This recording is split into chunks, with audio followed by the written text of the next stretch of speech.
వరంగల్ జిల్లా అంటేనే ఓరుగల్లు జిల్లా అంటేనే ఆజంజాహి మిల్లుకు అట్లాగే ఇక్కడ పండే బ్రహ్మాండమైన పత్తికి ఒక ఉపాధి కల్పించి ఈ జిల్లానే కాదు చుట్టుపక్కల జిల్లాల్లో ఉండే నేతన్నలకు కూడా ఆలంబనగా నిలిచిన జిల్లా వరంగల్ జిల్లా. అట్లాంటి వరంగల్ ఉమ్మడి ఆంధ్రప్రదేశ్లో ఆనాడు తన పూర్వ వైభవాన్ని కోల్పోయి ఇక్కడ ఉండే నేతన్నలు వలసపోయి సూరత్కి, షోలాపూర్కు, భివాండికి వలసపోయే పరిస్థితి ఉమ్మడి ఆంధ్రప్రదేశ్లో వచ్చింది. ఆ పరిస్థితి మారడమే కాదు, మొత్తం వరంగల్ కూడా ఒక సూరత్ లాగా, తమిళనాడులోని ఒక తిరుపూర్ లాగా టెక్స్టైల్ హబ్ కావాలి, తిరిగి పూర్వ వైభవం వరంగల్కు రావాలనే ఉద్దేశంతో ఫార్మ్ టు ఫ్యాషన్ అంటే farm to fabric, farm to fashion అంటే ఇక్కడ నల్లరేగడి నీళ్లలో పండే తెల్ల బంగారం పత్తిని లాభసాటిగా మారిస్తే రైతన్నకు లాభమైతుంది, ఫామ్ లో పనిచేసే రైతుకు లాభమైతుంది. దాంతోపాటు ఇక్కడ మరి ఉండే మహిళలు ఎవరైతే ఈ ఫ్యాషన్ ఇండస్ట్రీలో, ఫ్యాబ్రిక్ ఇండస్ట్రీలో పనిచేస్తే వారికి కూడా ఉపాధి దొరుకుతుందనే ఉద్దేశంతో భారతదేశంలోనే అతి పెద్ద టెక్స్టైల్ పార్క్ ఏర్పాటు చేసింది ఆనాటి కేసీఆర్ గారి ప్రభుత్వం. సరిగ్గా 8 ఏళ్ల కిందట 2017 అక్టోబర్ 22 నాడు పెద్దలు కేసీఆర్ గారు ఇదే ప్రాంగణంలో ఆనాడు కాకతీయ మెగా టెక్స్టైల్ పార్కుకు శంకుస్థాపన చేయడం జరిగింది. సరే, మధ్యలో కరోనా రావడం వల్ల 2 ఏళ్లు కొంత ఇబ్బంది అయినా చివరికి ఈరోజు ఇక్కడికి వచ్చి చూస్తే కైటెక్స్ లాంటి పరిశ్రమ, యంగ్ వన్ లాంటి పరిశ్రమ, గణేష లాంటి పరిశ్రమ ఇవాళ దాదాపుగా 25-30 వేల మందికి ఈ కాకతీయ మెగా టెక్స్టైల్ పార్క్ నుంచి ప్రత్యక్ష ఉపాధి అవకాశాలు కల్పించే స్థాయికి చేరుకోబోతా ఉండడం నిజంగా కూడా చాలా సంతోషదాయకం. ఇప్పుడే మేము కిటెక్స్ పరిశ్రమను విజిట్ చేసినాము. అందులో ఉండే అత్యాధునికమైన స్పిన్నింగ్ ఇండస్ట్రీని గాని, అదేవిధంగా గార్మెంటింగ్ పరిశ్రమను గాని పరిశీలించడం జరిగింది. అట్లాగే యంగ్ వన్, దక్షిణ కొరియాకు సంబంధించిన యంగ్ వన్ అనే సంస్థ, వారికి కూడా పెద్ద ఎత్తున ఆనాడు ఇక్కడ ఉపాధి అవకాశాలు కల్పించడం కోసం భూమిని కేటాయించడం జరిగింది. చాలా సంతోషంగా ఉంది. మరి వాళ్ళ ఈ ప్రాంతంలో ఆ రోజు ధర్మారెడ్డి గారు శాసనసభ్యుడిగా వారు కూడా స్థల సేకరణకి ఈ ప్రాంతంలో రైతాంగాన్ని ఒప్పించి మెప్పించి మనం అందరినీ కూడా బతిమలాడి మీకు ఇక్కడ ఉద్యోగాలు వస్తాయి, ప్రాంతంలో బ్రహ్మాండంగా ఉపాధి పెరుగుతుంది, ఈ ప్రాంతం అభివృద్ధి చెందుతుందని చెప్పి వారిని ఒప్పించడం జరిగింది. ఇవాళ కళ సాకారమై బ్రహ్మాండంగా పరిశ్రమ వచ్చి ఆ పరిశ్రమ 10 మందికి ఉపాధి కల్పించే స్థాయికి చేరడం చాలా చాలా సంతోషం. నేను ఒక విషయం గుర్తు చేస్తా ఉన్నా. మనము ఈ కాకతీయ మెగా టెక్స్టైల్ పార్కును పెట్టిన నాడు, ప్రారంభోత్సవం శంకుస్థాపన చేసిన నాడు భారతదేశంలో ఒక పాలసీ కూడా లేదు. మనకు మీరు గమనిస్తే పక్కనే ఉండే శ్రీలంక, ఇటు పక్కనే ఉండే బంగ్లాదేశ్ ఇవాళ వస్త్రాల ఉత్పత్తిలో భారతదేశం కంటే ఎన్నో రెట్లు, భారతదేశం మొత్తం 4% మాత్రమే టెక్స్టైల్ ఉత్పత్తి అవుతుంటే ఇవాళ పక్కనే ఉండే శ్రీలంకలో 8%, అట్లాగే పక్కనే ఉండే బంగ్లాదేశ్ లో 7%, చైనాలో 34% ఇవాళ వస్త్రం ఉత్పత్తి అవుతా ఉన్నది. టెక్స్టైల్ ఇండస్ట్రీ అక్కడ అంత బలంగా నిలదొక్కున్నది. ఆ పరిస్థితి మారాలి, మన తెలంగాణ టెక్స్టైల్ కు ఒక హబ్ గా తయారు కావాలి అనే ఒక విజన్ తో కేసీఆర్ గారి నాయకత్వంలో కాకతీయ మెగా టెక్స్టైల్ పార్కును ఇక్కడ వరంగల్లో ఏర్పాటు చేయడం జరిగింది. నాకు చాలా సంతోషంగా ఉంది. ఇవాళ మరి ఈ 2-3 పరిశ్రమలు ఆనాడు మనం తీసుకొచ్చినవి ఇవాళ ఇంకా తొందరగా ఉత్పత్తి పూర్తి చేసి మొత్తం పూర్తి స్థాయిలో మరి విస్తరిస్తే 30-40 వేల మందికి ఇక్కడనే ప్రత్యక్ష ఉపాధి అవకాశాలు, పరోక్షంగా దానికి రెట్టింపు దొరికే అవకాశం ఉంటుంది. పరిశ్రమ ఈ ప్రాంత రూపురేఖలే మార్చే అవకాశం కూడా ఉంటుంది. కాదు ఇంకా పనులు కొన్ని పెండింగ్ లో కనబడతా ఉన్నాయి, వాటిని పూర్తి చేయాలని చెప్పి నేను ప్రభుత్వాన్ని కూడా కోరుతా ఉన్నా. ఫ్లైఓవర్ ఆనాడు కేసీఆర్ ప్రభుత్వం మంజూరు చేసింది, ఆర్ఓబి మంజూరు చేసింది, దాన్ని పూర్తి చేయాలని చెప్పి కోరుతా ఉన్నా. అట్లాగే ఇంకా కొంత పార్క్ లోపల కూడా drainage system, sewerage system, common facilities కూడా కొంత అప్పుడే శాంక్షన్ అయినాయి. కానీ మరి ఈ 2 ఏళ్లు ఎందుకో మందకొడిగా నడుస్తున్నట్టున్నాయి. వాటిని కూడా పూర్తి చేయాలని చెప్పి కూడా నేను ప్రభుత్వానికి విజ్ఞప్తి చేస్తా ఉన్నా. ఎందుకంటే గవర్నమెంట్లు మారొచ్చు కాక, పార్టీలు ప్రభుత్వాలు మారుతుండొచ్చు కాక, కానీ రాష్ట్రం శాశ్వతం, రాష్ట్ర ప్రయోజనం శాశ్వతం. ఇట్లాంటి శాశ్వతంగా దీర్ఘకాలికంగా మరి ప్రజలకు ఉపాధి కలిగించే, ఉపాధి ప్రొవైడ్ చేసే ఈ కార్యక్రమాలు శాశ్వతం. కాబట్టి నేను రాష్ట్ర ప్రభుత్వాన్ని కోరుతా ఉన్నా, వరంగల్ జిల్లాకు, ఉమ్మడి వరంగల్ జిల్లాకు కేసీఆర్ గారు ఆనాడు ఇచ్చిన ఒక gift KMTP, Kakatiya mega textile park. దీన్ని పూర్తి స్థాయిలో వినియోగంలోకి తీసుకొని రావాల్సిందిగా కాంగ్రెస్ ప్రభుత్వాన్ని కోరుతూ, దానికి మా పార్టీ తరఫున కూడా ప్రధాన ప్రతిపక్షంగా ఎప్పటికప్పుడు మా సహకారం కూడా అందిస్తామని చెప్పి తెలియజేస్తూ స్థానిక ప్రజాప్రతినిధులు కూడా తప్పకుండా ఇందులో ఉపాధి అవకాశాల విషయంలో చొరవ తీసుకోవాలి. స్థానికులకే ఉపాధి అవకాశాలు దొరికే విధంగా కేసీఆర్ గారు ఆనాడు ఏదైతే మరి ఈ కార్యక్రమాన్ని రూపకల్పన చేసినారో దాదాపు 1500-1600 ఎకరాల్లో మేము ఒరిజినల్ గా ఈ కార్యక్రమాన్ని డిజైన్ చేయడం జరిగింది. తదనంతరం కేంద్ర ప్రభుత్వం కూడా దీని నుండి స్ఫూర్తి పొంది కాకతీయ మెగా టెక్స్టైల్ పార్కు నుండి పీఎం మిత్ర అనే ఒక స్కీమ్ కూడా మనం 2017లో ఇక్కడ శంకుస్థాపన చేస్తే ఒక 4 ఏళ్ల తర్వాత పీఎం మిత్ర అనే కార్యక్రమం వాళ్ళు కూడా తీసుకొచ్చినారు.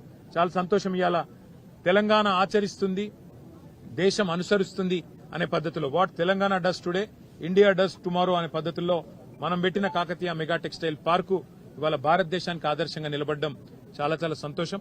అదేవిధంగా నేను మళ్ళీ ఒకసారి ప్రభుత్వాన్ని విజ్ఞప్తి చేస్తా ఉన్నా, పూర్తి స్థాయిలో పార్కును వినియోగంలో తీసుకొచ్చే విధంగా చొరవ చూపాలి. దానికోసం మా సహకారం ఎప్పటికీ ఉంటుందని చెప్పి కూడా తెలియజేస్తూ మరొకసారి పెద్దలు కేసీఆర్ గారికి, ఎందుకంటే వారి విజన్ కి వారి దార్శనికతకి వరంగల్లో తిరిగి మళ్లీ ఆజంజాహీ మిల్లు పోయిన తర్వాత తిరిగి మళ్లీ ఆ స్థాయిలో వరంగల్ ని నిలబెట్టాలనే కేసీఆర్ గారి దార్శనికతకు కూడా మరొకసారి నేను వారికి ధన్యవాదాలు తెలియజేస్తూ మీడియా మిత్రులు కూడా పెద్ద ఎత్తున సహకరించారు. వారికి కూడా ధన్యవాదాలు, నమస్కారాలు.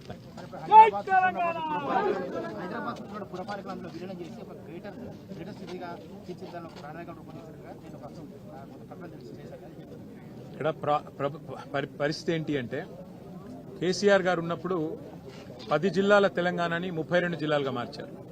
కేసీఆర్ గారు ఉన్నప్పుడు మరి కొత్త రెవెన్యూ డివిజన్లు ఏర్పాటు చేసినారు, కొత్త పురపాలికలు ఏర్పాటు చేశారు, తాండాలను అప్గ్రేడ్ చేసి గ్రామ పంచాయతీలుగా చేసి 8,800 గ్రామ పంచాయతీలని 12,800కు చేర్చినాం. అంటే మేమేమో అధికారాన్ని వికేంద్రీకరించే ప్రయత్నం చేశాం, ప్రజల దగ్గరికి ప్రభుత్వాన్ని తీసుకొని పోయే ప్రయత్నం చేశాం. మరి వాళ్ళ ప్రభుత్వం ఎవరితో చర్చించిందో తెలియదు, ఎందుకంటే అక్కడ మున్సిపాలిటీలు ఎక్కడ ఈరోజు తీర్మానాలు జరగలేదు. ఏ ఒక్క మున్సిపాలిటీ నుంచి కూడా కనీసం తీర్మానం కూడా తీసుకోలేదు. పోనీ మున్సిపాలిటీలు కొలువు తీరి లేవు కాబట్టి పోనీ ప్రజలతో అభిప్రాయం సేకరించినరా ప్రత్యక్షంగా అంటే ప్రజల అభిప్రాయం తీసుకోలేదు. పోనీ అఖిల పక్షం పెట్టి ఆల్ పార్టీ అభిప్రాయం తీసుకున్నారా, అది చేయలేదు. పోనీ శాసనసభ పెట్టి శాసనసభ్యుల అభిప్రాయం తీసుకున్నారా, అది చేయలేదు. మరి ఎవరి ప్రయోజనాల కోసం, ఎవరి ఎజెండా కోసం, ఎవరి శాశ్వత దీర్ఘకాలిక మరి ఆలోచనల కోసం ఈ ప్రభుత్వం పనిచేస్తున్నదో మాకైతే తెలియదు. ఏ కారణం చేత ఈ ప్రతిపాదన ఇచ్చారు కూడా తెలియదు. బహుశా నేను అనుకోవడం అయితే కేవలం కొంతమంది రియల్ ఎస్టేట్ వ్యాపారులు, దళారులు, వారి ప్రయోజనాల కోసం మాత్రమే ఈ ప్రభుత్వం పనిచేస్తున్నదనేది స్పష్టంగా కనబడతా ఉంది. మీరు చూడండి, ఇవాళ Hyderabad industrial lands transformation policy అని ఒక పాలసీ తెచ్చినారు. ఏముందా పాలసీలో? స్పష్టంగా మీరు చూస్తే ఒకటే కనబడతా ఉంది. ఈ రోజు ఇక్కడ కాకతీయ మెగా టెక్స్టైల్ పార్కులో ఎట్లా అయితే ఆనాడు రైతులను ఒప్పించి మెప్పించి కడుపులో తలబెట్టి ల్యాండ్ తీసుకొని పరిశ్రమల కోసం ల్యాండ్ ఇచ్చినామో, గత ప్రభుత్వాలు కూడా అట్లాగే హైదరాబాద్ లో 9,300 ఎకరాలు 21 పారిశ్రామిక వాడల్లో ప్రజల దగ్గర నుంచి భూమిని సేకరించి పరిశ్రమలకు ఇచ్చారు. ఇప్పుడు ఉదాహరణకు నేను ఇక్కడ చెప్తే మీకు అర్థమవుతుంది. ఇప్పుడు కిటెక్స్ వాళ్ళకి ల్యాండ్ ఇచ్చినాం 300 ఎకరాలు, 400 ఎకరాలు. యంగ్ వన్ కు ల్యాండ్ ఇచ్చినాం 300-400 ఎకరాలు. ఒక 10 ఏళ్ల తర్వాత కిటెక్స్ అయినా యంగ్ వన్ అయినా వచ్చి అన్న అప్పుడు వరంగల్ విస్తరిస్తుంది, ఇంకా ఇక్కడ దాకా వస్తుంది. ఇదంతా ఈ వద్దు పరిశ్రమ ఎత్తేస్తాం, దీన్ని మేము అపార్ట్మెంట్లు కట్టుకుంటాం, ఇక్కడ మాల్ కట్టుకుంటాం అంటే సమ్మతమా? రైతుల దగ్గర తక్కువ ధరకు తీసుకొని వాళ్ళకు తక్కువ ధర ఇచ్చి మరి ఇవాళ వీళ్లకు సబ్సిడీ మీద పరిశ్రమలకు భూములు ఇచ్చిన తర్వాత మనం ఏం ఆశిస్తాము? పరిశ్రమ నడవాలి, ఉపాధి దొరకాలి, మన పిల్లలకు ఉద్యోగాలు రావాలి, రాష్ట్ర ఆదాయం పెరగాలని కోరుకుంటాం. కానీ ముఖ్యమంత్రి రేవంత్ రెడ్డి గారు ఏమంటున్నారు? అట్లా కాదట. ఇప్పుడు కిటెక్స్ ఆయన ఒకవేళ దెబ్బనొచ్చి, అంటే కిటెక్స్ అంటే ఎగ్జాంపుల్ చెప్తున్నా, ఇదే అనేరు మీరు. హైదరాబాద్ లో ఉండే పరిశ్రమ వాళ్ళు వచ్చి అన్నా ఇగో మేము అపార్ట్మెంట్లు కట్టుకుంటాము, మాల్స్ కట్టుకుంటాము అంటే వాళ్లకు అడ్డికి పావు షేర్. రిజిస్ట్రేషన్ ధర 10,000 అయితే నువ్వు 3,000 కట్టు చాలు, నువ్వు కట్టుకోపోయేది కట్టుకో అని ఇలా రేవంత్ రెడ్డి గారు అంటున్నారు. నేను అంటున్నా, హైదరాబాద్ వరంగల్ లాంటి జాగల్లో, వరంగల్ లాంటి నగరాల్లో ఇవాళ పార్కుకు జాగలేదు, పార్కింగ్ కు జాగలేదు, బొందలగడ్డకు జాగలేదు, ఇల్లు కడదామంటే జాగలేదు, వీటి వేటికి జాగలొద్దట. కానీ పారిశ్రామికవేత్తలు మాత్రం వాళ్ళు అడ్డికి పావు షేర్ కొనుక్కున్న ఆనాడు తీసుకున్న భూములు, ప్రభుత్వం ఇచ్చిన భూములు వాళ్ళు ఇష్టం వచ్చినట్టు అమ్ముకుంటే మాత్రం రేవంత్ రెడ్డి గారు పచ్చజెండా ఊపుతా ఉన్నాడు. 9,300 ఎకరాల భూమి, దాదాపు 5 లక్షల కోట్ల విలువైన ఆస్తి. ఈ 5 లక్షల విలువైన కోట్ల ఆస్తిని ఇతర ప్రభుత్వాలు ఏం చేసినాయి? కేంద్రంలో ఉండే, మన దేశంలో ఉండే ఇతర రాష్ట్రాలు, బొంబాయిలో ఇట్లాగే మిల్స్ కు ల్యాండ్ ఇచ్చినారు. ఆ మిల్స్ కి ఇచ్చిన ల్యాండ్ను మహారాష్ట్ర ప్రభుత్వం 50% వెనుకకు తీసుకొని అందులో ఇల్లు కడుతున్నది, అందులో ఇతరత్ర అవసరాలకు, ప్రజా అవసరాల కోసం వాడుతూ ఉన్నది. కానీ రేవంత్ రెడ్డి గారు మాత్రం ఆయన అన్నదమ్ముళ్ళు, ఆయన ఒక అవినీతి అనకొండ మాదిరిగా, ఆయన అనుమూల కాదు, ఆయన అవినీతి అనకొండ రేవంత్ రెడ్డి.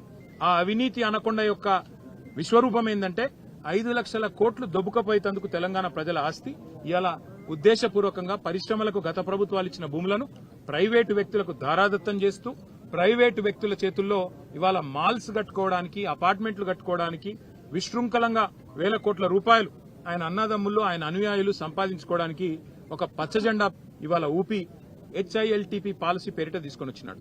నేను మిమ్మల్ని కూడా కోరుతా ఉన్నా, ఇవాళ వరంగల్ ప్రజల్ని కూడా ఆలోచించమని కోరుతా ఉన్నా.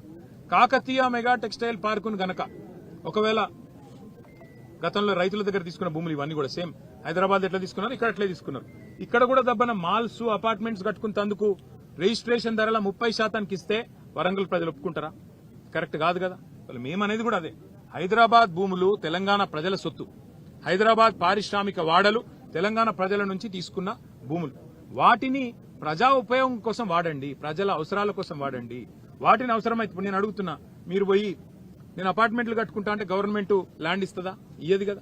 మరి వీళ్ళు ఎందుకు ఇస్తున్నారు మీరు వీళ్లకు? నేను కారణం చెప్పండి అంటే వాళ్ళు కారణం చెప్తలేరు. ఇంకొక మాట కూడా నేను మీకు చెప్పాలా.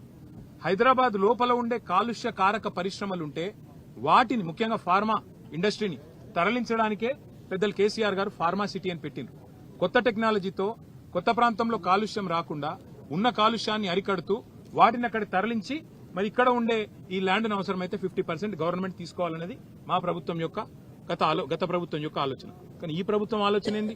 ఫ్యూచర్ సిటీని రియల్ ఎస్టేట్ పేరిట అమ్ముకోవాలా, ఇక్కడ ఉన్న ఈ 9,300 ఎకరాలు ఇటు అమ్ముకోవాలా, రెండు దగ్గర లక్షల కోట్లు సంపాదించి రాహుల్ గాంధీకి తెలంగాణను ATM గా మారుస్తూ, కాంగ్రెస్ పార్టీకి ATM గా పేటీఎం గా మారుస్తూ వచ్చే ఒక 20-25 ఏళ్లు ముని మన్మన్లు మనమన్లు వాళ్ళ ముని మన్మన్లు వాళ్లకు వేల లక్షల కోట్ల ఆస్తిని 5 లక్షల కోట్ల కుంభకోణం ద్వారా అర్జించి పెట్టాలన్నది రేవంత్ రెడ్డి గారి ఆలోచన. ఇప్పుడు కాకతీయ మెగా టెక్స్టైల్ పార్క్ ఎట్లయితే మేము మా ప్రభుత్వంలో భూసేకరణ చేసినామో గతంలో ఈ 21 పారిశ్రామిక వాడల్లో కూడా గత ప్రభుత్వాలు అట్లే భూసేకరణ చేసినాయి. రైతుల దగ్గర, ప్రజల దగ్గర రెవెన్యూ భూములు తీసుకున్నాయి. మరి వాటిని ఇయాల నీ అబ్బసొత్తు అన్నట్టు, నీ అత్తసొమ్ము అన్నట్టు నువ్వు దానం చేస్తే బీఆర్ఎస్ పార్టీ చూస్తా ఊరుకోదు. దీని మీద ఒక కార్యాచరణ కూడా రూపొందిస్తాం, తప్పకుండా పోరాటం చేస్తామని చెప్పి కూడా రేవంత్ రెడ్డికి హెచ్చరిస్తూ వెంటనే ఈ ప్రతిపాదన వెనక్కి తీసుకోవాలి, లేకపోతే ఖచ్చితంగా ఒక పెద్ద పోరాటానికి శ్రీకారం చుడతామని చెప్పి కూడా ఈ ప్రభుత్వాన్ని రిజర్వేషన్ కి సంబంధించి 23% అన్నారు, అది 17% కూడా రాలేదు. దీని మీద అంటే చెప్పింది తెలంగాణలో సామెత ఉంది, కొండంత రాగం తీసి గాడిద పాట వాడిండేటోడు వెంకటి. కేసీఆర్ గారు 24% రిజర్వేషన్ ఇస్తే అది చాలదు, కేసీఆరే అన్యాయం చేసిండో అని ఇష్టం వచ్చినట్టు మాట్లాడి 42% ఇస్తామని బీసీల ఓట్లు కొల్లగొట్టి ఇవాళ రేవంత్ రెడ్డి గారు చేస్తున్న పని ఏంది? నేను సర్పంచ్ ఎలక్షన్లు అని చెప్పి సడన్ గా 6:30కు నోటిఫికేషన్ ఇచ్చాను. అందులో చూస్తే ఇప్పుడే మా గౌరవ శాసనసభ్యులు రాజేశ్వర రెడ్డి గారు, మా ఎమ్మెల్సీ శ్రీనివాస్ రెడ్డి గారు, మాజీ ఎమ్మెల్యే ధర్మారెడ్డి గారు చెప్తున్నారు, కొన్ని మండలాల్లో కనీసం ఒక్క ఊరు కూడా లేదు బీసీలకు రిజర్వేషన్లో. ఇంతకంటే అరాచకం, ఇంతకంటే కిరాతకం ఏదైనా ఉందో నాకే తెలియదు. మరి నేను ఇంకొక మాట కూడా అడుగుతున్నా, 42% అని చెప్పి కులగణన అని చేసి దానికి 160 కోట్లు ఖర్చు పెట్టి దానికి మళ్ళీ రాహుల్ గాంధీ కితాబులు ఇచ్చి ఇది రేర్ మోడల్, రేర్ అంటే ఏంటంట అంటే రాహుల్ రేవంత్ మోడల్ అట, రేర్ మోడల్ అని పెట్టి దానికి కాంగ్రెస్ వర్కింగ్ కమిటీలో తీర్మానం పెట్టి ఓహో రేవంత్ రెడ్డి, ఆహా కాంగ్రెస్ అని ఉదరగొట్టి ఇలా పీకింది. చివరికి ఏం చేసినావు? 42% రిజర్వేషన్లను నమ్మబలికి బీసీల ఓట్లు కొల్లగొట్టి ఇవాళ 17%కి పరిమితం చేసినందుకు ముందు రేవంత్ రెడ్డి 2 చెంపలేసుకొని బీసీలను మోసం చేసినందుకు క్షమాపణ చెప్పాలి.